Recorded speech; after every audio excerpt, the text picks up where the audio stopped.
भारत माता की, भारत माता की, इनकलाब, वंदे वंदे।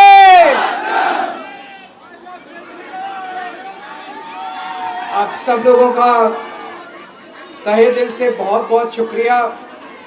इतनी तपती धूप के अंदर इतनी देर से इतनी बड़ी संख्या में आप लोग मेरा इंतजार कर रहे हैं। मैं आपका तहे दिल से बहुत बहुत शुक्रिया अदा करना चाहता हूं।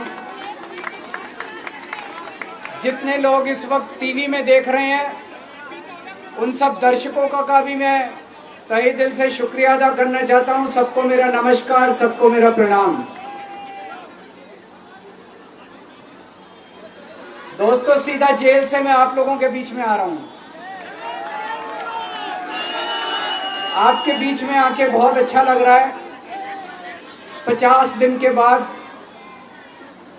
अभी अभी मैं, मेरी पत्नी भगवंत मान साहब, हम लोग कनॉट प्लेस में हनुमान मंदिर में गए थे। हनुमान जी का आशीर्वाद लिया, उनके दर्शन किए। फिर शिव जी के मंदिर गए, शनि जी महाराज के पास गए, उनका सबका आशीर्वाद लिया। बजरंग बली की खूब कृपा है हमारे ऊपर, हमारी पार्टी के ऊपर, देशवासियों के ऊपर। उन्हीं की कृपा से आज अचानक मैं आप लोगों के बीच में हूं। नहीं तो किसी को उम्मीद नहीं थी कि चुनाव के बीच में मैं जेल से बाहर आ जाऊंगा। लेकिन ऊपर बजरंग बली की कृपा है, हनुमान जी की कृपा है हम लोगों के ऊपर, और चमत्कार हुआ और आज मैं आप लोगों के बीच में हूं। दोस्तों, हमारी आम आदमी पार्टी एक छोटी सी पार्टी है, 2 राज्यों के अंदर है, अभी 10 साल पुरानी पार्टी है। हमारी पार्टी को कुचलने में, खत्म करने में प्रधानमंत्री जी ने कोई कसर नहीं छोड़ी। एक साथ हमारी पार्टी के 4 टॉप के नेता जेल भेज दिए एक साथ। अरविंद केजरीवाल, मनीष सिसोदिया, संजय सिंह, सतेंद्र जैन। बड़ी बड़ी पार्टियों के अगर 4 टॉप के नेता जेल चले जाएं, पार्टी खत्म हो जाती है। आम आदमी पार्टी के 4 टॉप के नेता इन्होंने जेल भेज दिए। उन्होंने सोचा कि पार्टी खत्म हो जाएगी, लेकिन ये पार्टी नहीं है, ये एक सोच है। जितना ये खत्म करना चाहते हैं उतना ये बढ़ती जाती है, उतना ये बढ़ती जाती है। ये क्रश करना चाहते हैं प्रधानमंत्री जी आम आदमी पार्टी को। जो लोग मोदी जी से मिलने जाते हैं, वो कई लोग हमें भी जानते हैं, वो बाहर आके हमें बताते हैं कि आपके बारे में सबसे पहले मोदी जी से जो भी मिलने जाता है, सबसे पहले वो केजरीवाल की और आम आदमी पार्टी की 10 से 15 मिनट बात करते हैं। उनको कहते हैं कि आने वाले समय के अंदर आम आदमी पार्टी ही देश को भविष्य देने वाली है। वो खुद भी मानते हैं। इसीलिए वो चाहते हैं कि आज ही आम आदमी पार्टी को बढ़ने से रोका जाए, इनको कुचल दिया जाए। ये तानाशाही है। अगर उनको लगता है कि आम आदमी पार्टी आने वाले समय में बीजेपी को चैलेंज देने वाली है, आप अच्छे काम करो, आप देश को भविष्य दो। आज आपकी सरकार है केंद्र के अंदर, आप देश के लिए काम करोगे, आम आदमी पार्टी को कोई पूछेगा ही नहीं। लेकिन आप कुछ काम नहीं करो और आम आदमी पार्टी को कुचल दो, ये जनतंत्र नहीं है, ये इस देश की जनता पसंद नहीं करती। इन्होंने आम आदमी पार्टी को कुचलने में कोई कसर नहीं छोड़ी। छोटे से लोग हैं हम लोग, छोटी सी पार्टी है। 75 साल के अंदर इस कदर किसी पार्टी को और उसके नेताओं को प्रताड़ित नहीं किया गया जिस तरह से प्रधानमंत्री मोदी जी ने आम आदमी पार्टी को प्रताड़ित करने की कोशिश की है। मेरे को इन्होंने जेल भेज दिया। प्रधानमंत्री जी कह रहे हैं मैं भ्रष्टाचार से लड़ रहा हूं। देश के सबसे बड़े चोर, उचक्के और डकैतों को उन्होंने अपनी पार्टी में शामिल कर लिया। जिन लोगों को 10 दिन पहले मोदी जी कहते थे 70,000 करोड़ का इसने घोटाला कर दिया, थोड़े दिन के बाद उसी आदमी को अपनी पार्टी में शामिल करके किसी को डिप्टी सीएम बना देते हैं, किसी को मंत्री बना देते हैं और उनके सारे ईडी और सीबीआई के मामले खत्म कर देते हैं और कहते हैं मैं भ्रष्टाचार से लड़ रहा हूं। मैं मोदी जी को कहना चाहता हूं, भ्रष्टाचार से अगर लड़ाई लड़नी है तो केजरीवाल से सीखो। प्रधानमंत्री जी, भ्रष्टाचार के खिलाफ लड़ाई केजरीवाल ने लड़ी है। 2015 में जब दिल्ली में हमारी सरकार बनी थी, हमारे एक मंत्री का एक ऑडियो मेरे पास किसी ने व्हाट्सएप कर दिया। उस ऑडियो में मेरा मंत्री किसी दुकान वाले से 5 लाख रुपए मांग रहा था। किसी मीडिया वाले को नहीं पता था, विपक्ष को नहीं पता था। आप लोगों को याद होगा, मैंने अपने खुद मंत्री को सीबीआई के हवाले कर दिया, जेल भेज दिया था अपने मंत्री को। ये होती है भ्रष्टाचार के खिलाफ लड़ाई। पंजाब के अंदर मेरा एक मंत्री भ्रष्टाचार में, मेरे को पता चला कि वो पैसे मांग रहा है। वहां पे मान साहब ने उसको, किसी को भी, विपक्ष को नहीं पता था, मीडिया को नहीं पता था, हमने अपने मंत्री को उठा के जेल में भेज दिया। तुम देश के सारे चोर उचक्के डकैतों को अपनी पार्टी में शामिल कर लो और केजरीवाल को जेल भेज दो और कहो मैं भ्रष्टाचार के खिलाफ लड़ रहा हूं। तो आप भ्रष्टाचार के खिलाफ नहीं लड़ रहे प्रधानमंत्री जी। आप देशवासियों को बेवकूफ मत समझो। देश बच्चे बच्चे की जुबान के ऊपर हो रहा है कि सारे चोर चक्कों को अपनी पार्टी में शामिल करके और ईडी और सीबीआई के सारे केस उनके रफा दफा कर दो। केजरीवाल को क्यों गिरफ्तार किया? केजरीवाल को गिरफ्तार करके उन्होंने एक मैसेज दिया है सारे देश को कि अगर मैं केजरीवाल को गिरफ्तार कर सकता हूं तो किसी को भी गिरफ्तार कर सकता हूं। कोई केस नहीं होगा, कोई मामला नहीं होगा, तब भी मैं तुमको गिरफ्तार कर सकता हूं। एक बेहद खतरनाक मिशन चालू किया हुआ है प्रधानमंत्री जी ने, बहुत ही खतरनाक। देशवासियों को यह समझने की, अब जब मैं बोलने जा रहा हूं, समझने की जरूरत है। उस मिशन का नाम है वन नेशन वन लीडर। देश के सारे नेताओं को खत्म करना चाहते हैं मोदी जी और इसको 2 स्तर के ऊपर इस मिशन को चला रहे हैं। जितने विपक्ष के नेता हैं उनको जेल भेजेंगे और जितने बीजेपी के नेता हैं उनको सबको निपटा देंगे, उनकी राजनीति खत्म करते जाएंगे, उनको सबको निपटाते जाएंगे। विपक्ष के अंदर आज इन्होंने मनीष सिसोदिया को जेल भेज दिया, संजय सिंह को जेल भेज दिया, सत्येंद्र जैन को जेल भेज दिया, केजरीवाल को जेल भेज दिया, हेमंत सोरेन को जेल भेज दिया, ममता दीदी के कई मंत्रियों को जेल भेज दिया, स्टालिन के कई मंत्रियों को जेल भेज दिया, केरला के सीएम के पीछे पड़े हैं।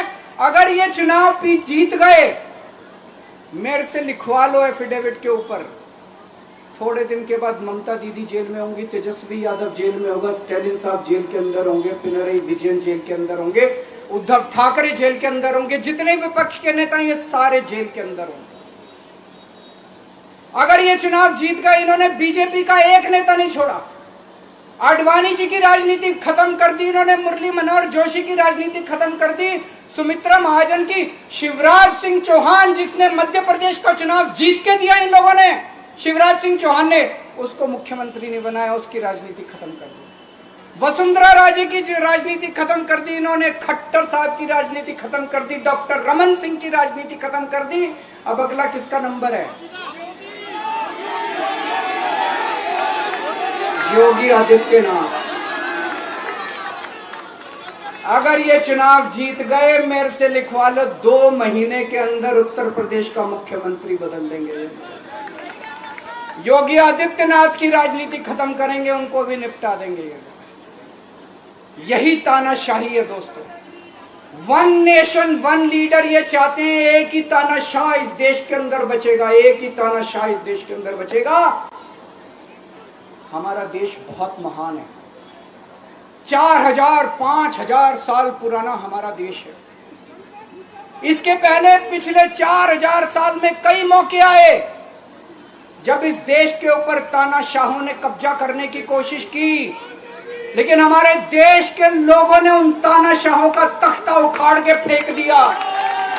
जब जब हमारे देश में ऐसा मौका आया कि तानाशाह ने हमारे देश के ऊपर कब्जा करने की कोशिश की, इस देश की जनता ने उसका तख्ता उखाड़ के फेंक दिया। आज एक तानाशाह इस देश से जनतंत्र खत्म करना चाहता है।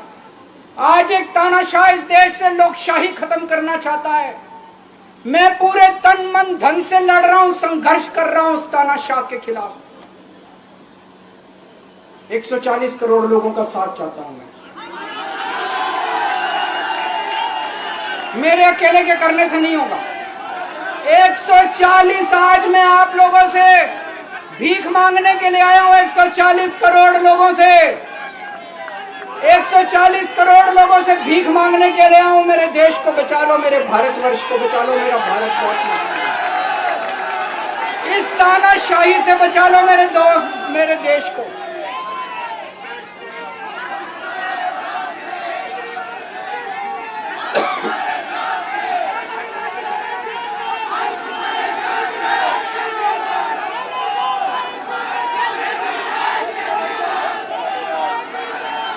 मैं सुप्रीम कोर्ट का बहुत बहुत शुक्रिया अदा करना चाहता हूं।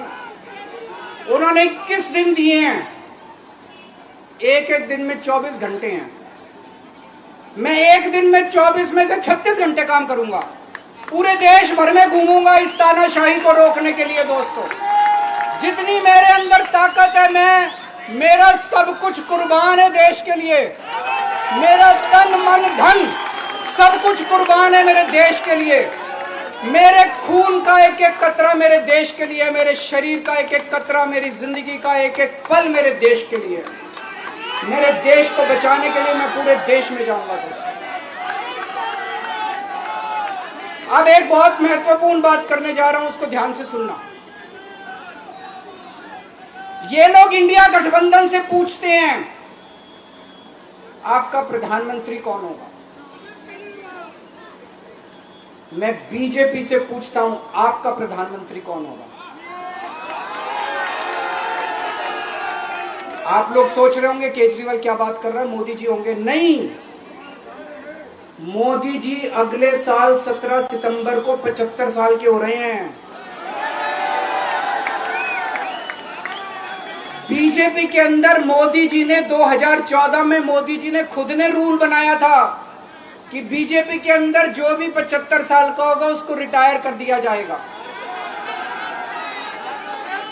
सबसे पहले आडवाणी जी को रिटायर किया गया, उसके बाद मुरली मनोहर जोशी जी को रिटायर किया गया, फिर सुमित्रा महाजन को रिटायर किया गया, फिर यशवंत सिन्हा को रिटायर किया गया। अब मोदी जी अगले साल 17 सितंबर को रिटायर होने वाले हैं। तो मैं बीजेपी से पूछना चाहता हूं आपका प्रधानमंत्री का दावेदार कौन है। दोस्तों, अगले साल 17 सितंबर तक अगर इनकी सरकार बनी, तो उस पर भी आऊंगा मैं।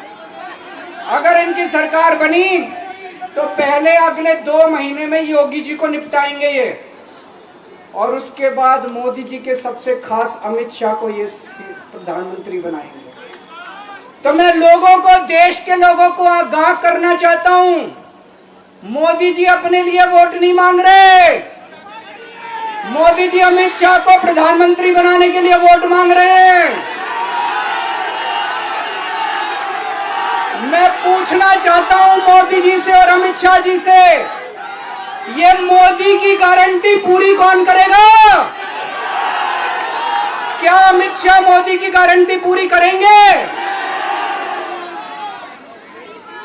जब आप अगर जो वैसे तो मेरे को लगता है मैं भी आऊंगा उसके ऊपर, मुझे नहीं लगता इनकी सरकार बन रही है, लेकिन जो बीजेपी को वोट देने जाएं वो ये सोच के जाना कि आप मोदी जी के नाम पे वोट नहीं दे रहे, आप अमित शाह के नाम पे वोट दे रहे।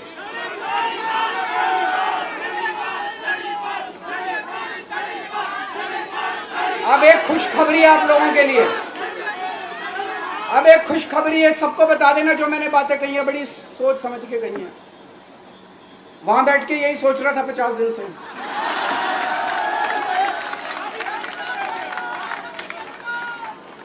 दोस्तों, पूरे देश के मेरे को बाहर निकले हुए 20 घंटे हो गए। इन 20 घंटों के अंदर भी मैंने रात भर में जनता से बात कर रहा था, लोगों से फोन कर रहा था।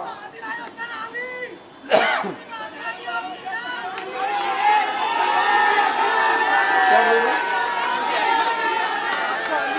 रात को आंधी आई थी।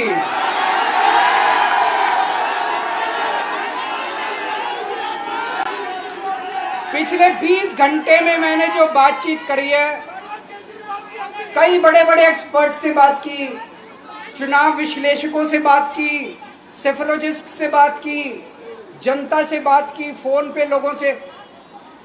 मेरा अपना आकलन है कि 4 जून के बाद इनकी सरकार नहीं बन रही, मोदी सरकार नहीं बन रही। दोस्तों, अगर मैं गलत हूं तो मेरे को बताना। हरियाणा में इनकी सीट कम हो रही है, राजस्थान में कम हो रही है, कर्नाटक में कम हो रही है, दिल्ली में कम हो रही है, बिहार में कम हो रही है, महाराष्ट्र में कम हो रही है, कर्नाटक में कम हो रही है, बंगाल में कम हो रही है, झारखंड में कम हो रही है। बढ़ कहां रही है? यूपी में कम हो रही है, बढ़ कहां रही है? बड़े एक भी जगह इनकी सीटें नहीं बढ़ रही हैं। मेरा अपना मानना है, और सट्टा बाजार में भी जो चल रहा है, इनकी 220 से 230 के बीच में सीट आ रही है, उससे ज्यादा सीट नहीं आ रही। मोदी सरकार नहीं बन रही है, केंद्र में इंडिया गठबंधन की सरकार बन रही है। आम आदमी पार्टी उस सरकार का हिस्सा होगी। दिल्ली को पूर्ण राज्य दिलाएंगे। दिल्ली का एलजी लोगों का एलजी होगा, दिल्ली का एलजी दिल्ली वालों का एलजी होगा। गुजरात से आया हुआ है अभी।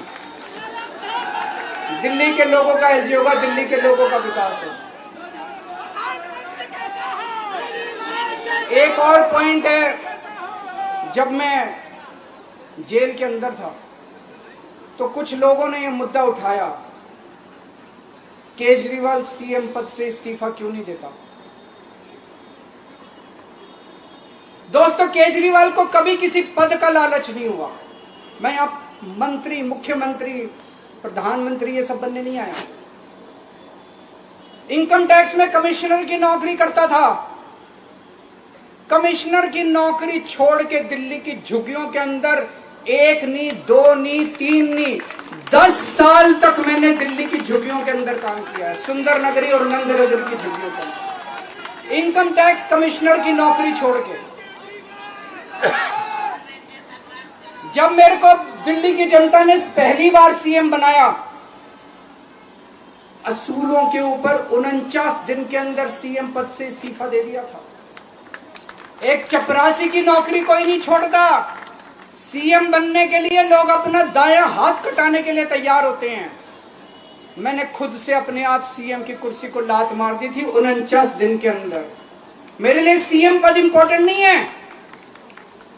आज मैंने सीएम पद से इस्तीफा क्यों नहीं दिया जेल जाने के बाद? दोस्तों, पिछले 75 साल में भारतवर्ष में इतने राज्यों के चुनाव हुए, इतने राज्यों के चुनाव हुए, दिल्ली के अंदर सबसे ऐतिहासिक बहुमत से आम आदमी पार्टी जीती। 55-56% वोट, एक बार 67 सीट, एक बार 62 सीट। इतने भारी बहुमत से आज तक कोई राज्य की सरकार 75 साल में नहीं जीती। इतने भारी बहुमत से जीतने के बावजूद झूठा केस, अब उनको पता है वो हमें हरा नहीं सकते दिल्ली के अंदर। उन्हें पता है अगले 20 साल तक दिल्ली में आम आदमी पार्टी को कोई नहीं हरा सकता। तो उन्होंने एक षड्यंत्र रचा, राजनीतिक षड्यंत्र रचा। केजरीवाल को झूठे केस में जेल भेज दो, केजरीवाल को इस्तीफा देना पड़ेगा, केजरीवाल की सरकार गिर जाएगी। उन्होंने ये षड्यंत्र रचा। मैंने कहा मैं भी इस्तीफा नहीं दूंगा। तुम अगर जनतंत्र को जेल में कैद करोगे तो जनतंत्र जेल से चला के दिखाएंगे। दोस्तों, सरकार भी जेल से चला के दिखाएंगे। कतई इस्तीफा, तुम्हारे ट्रैप में फंसने वाले नहीं हम। ये अगर हेमंत सोरेन साहब को भी इस्तीफा नहीं देना चाहिए था, जेल से सरकार चलानी चाहिए। अगर हमने इस्तीफा दे दिया, ये तो बड़ा अच्छा इनके लिए। जिस राज्य के अंदर ये चुनाव हारेंगे उसके मुख्यमंत्री को पकड़ के जेल में डाल दो, सरकार गिरा दो। उसके मुख्यमंत्री को पकड़ के जेल में डाल दो, सरकार। आज मैं अगर दिल्ली की जेल के अंदर रह के दिल्ली की जेल से इस्तीफा नहीं दे रहा, वो इस तानाशाही के खिलाफ संघर्ष कर रहा हूं, इसको समझ लेना। केजरीवाल को किसी पद का लालच नहीं है। सीएम तो 100 सीएम की कुर्सी देश के नाम कुर्बान है। मुझे पता चला मेरे जेल जाने से बहुत लोग भावुक हुए, खासकर मेरी माँ, बहनें, महिलाएं बहुत रोई, कईयों ने बहुत मन्नतें मांगी। मैं सबका बहुत बहुत शुक्रिया अदा करना चाहता हूं जिन लोगों ने अपनी दुआएं, करोड़ों करोड़ों लोगों ने अपनी दुआएं भेजी हैं। पूरी दुनिया भर से करोड़ों लोगों ने दुआएं भेजी। उन्हीं के आशीर्वाद का कमाल है कि आज मैं आप लोगों के बीच में हूं। आप लोग सब लोग सुखी रहें, देश खूब तरक्की करे, फले फूले, आप सब लोग खूब खुश रहें, ऐसी मेरी प्रभु से इच्छा है। भारत माता की। राष्ट्रगान के लिए